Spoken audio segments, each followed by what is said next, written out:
Oh, Macy, kumusta ka na? Halika nga dito. Oh, bakit tayo mo lumapit sa akin? Hiya ko pa lumapit sa inyo. Bakit naman? Halika na! Hiya ko po. Macy, ano bang kapilihan yan? Halika na dito! Macy? Anak, anong problema? Huwag ka muna sa kwarto. Pasok ka lang sa loob, ha? Sabel? Ate Josie? Meron lang akong gustong malaman. May binanggit kasi sa akin si Macy nung narinig niya raw nag-uusap yung mga kidnapper. May nabanggit na Sabel. Ikaw ba yon? Ate Josie, hindi lang naman ho akong Sabel dito sa buong mundo. Hindi po ako yun. Alam ko. Pero ikaw lang ang Sabel na kakilala ko. Alam mo kung ikaw ngayon, hindi ko alam ang motibo mo kung bakit mo gagawin yan.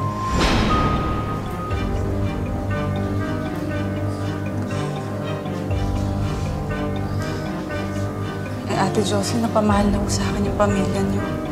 Si Kuya Lando at yung mga anak ninyo. Kaya hindi ko yun gagawin. Tinanggap kita rito. Pinapasok kita. Huwag mo sanang sirain ang tiwala ko sa'yo. Kasi kapag napatunayan ko na may kinalaman ka sa pananakit isawan sa pamilya ko, hindi mo pa alam kung paano ako magalit.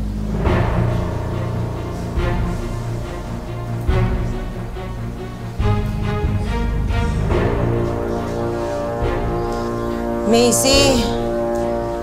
Halika na! Macy! Let's go. Pakibantayan si Lando, ha?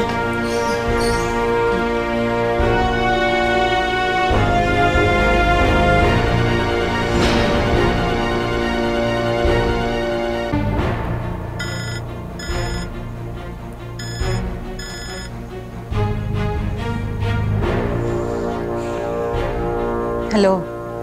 Nakakahalata na sila. Ikaw ang nahuli, Sabel, hindi ako. Kung gusto mo umalis, sige, umalis ka na.